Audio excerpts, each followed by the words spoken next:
Psalm 119, Day 28. Our thoughts for today center around 5 words: ways, truth, judgments, righteousness, and statutes. A continuation from yesterday's study in which we looked at 5 other words that describe or define different ways for God's Word that the author has used in Psalm 119. Our first word for today is ways. The the Hebrew word, derek. It means a road, figuratively a course of life or mode of action. It means a conversation, a custom, a journey, or a manner, according to Strong's Hebrew Dictionary. A scholar wrote, "The way in which God goes in order to instruct and save man, the way in which man must tread in order to be safe, holy, and happy, God's manner of acting or proceeding in providence and grace, and the way that man should take in order to answer the end of his creation and redemption." The term way or ways occurs 19 times in Psalm 119. Some notable verses are these. Verse 1, "Blessed are those whose way is blameless, who walk in the law of the Lord." Verse 3, "Who also do no wrong, but walk in his ways." Verse 132, "Turn to me and be gracious to me, as is your way with those who love your name." Verse 168, "I keep your precepts and testimonies, for all my ways are before you." Our next term is truth, or myth.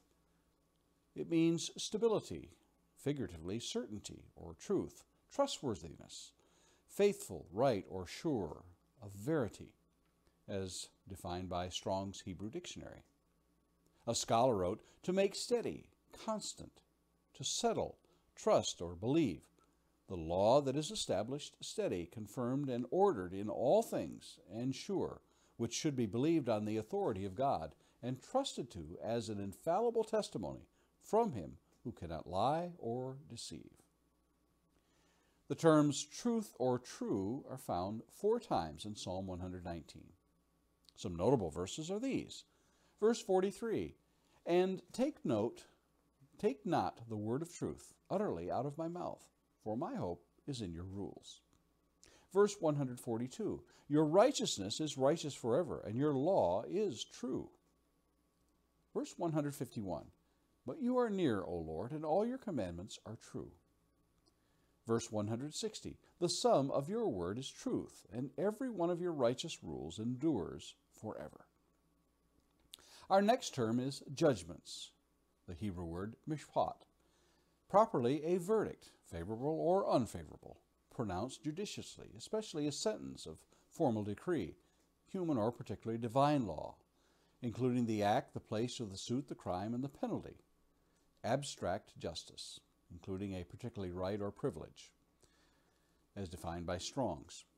Mishpat, as a scholar wrote, "to judge, determine, regulate, order, and discern, because they judge concerning our words and works, show the rules by which they should be regulated, and cause us to discern what is right and wrong, and decide accordingly." Judgments occurs 17 times in Psalm 119. Some notable verses are these. Verse 7, "I will praise you with uprightness of heart when I learn your righteous judgments." Verse 30, "I have chosen the way of truth. Your judgments I have laid before me." Verse 106, "I have sworn and confirmed that I will keep your righteous judgments." And finally, verse 175, "Let my soul live, and it shall praise you, and let your judgments help me." Our next term is righteousness, tesdek. It means the right, natural, moral, or legal, equity, or prosperity, according to Strong's Hebrew Dictionary. A scholar wrote, "To do justice, to give full weight, that which teaches a man to give to all their due, to give God his due, man his due, and himself his due. For every man has duties to God, his neighbor, and himself to perform. This word is applied to God's judgments, testimonies, and commandments. They are all righteous. Give to all their due, and require what is due from everyone." The term righteous or righteousness is found 13 times in Psalm 119.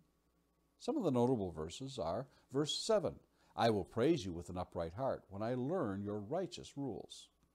Verse 40, behold, I long for your precepts, and your righteousness give me life. Verse 164, 7 times a day I praise you for your righteous rules.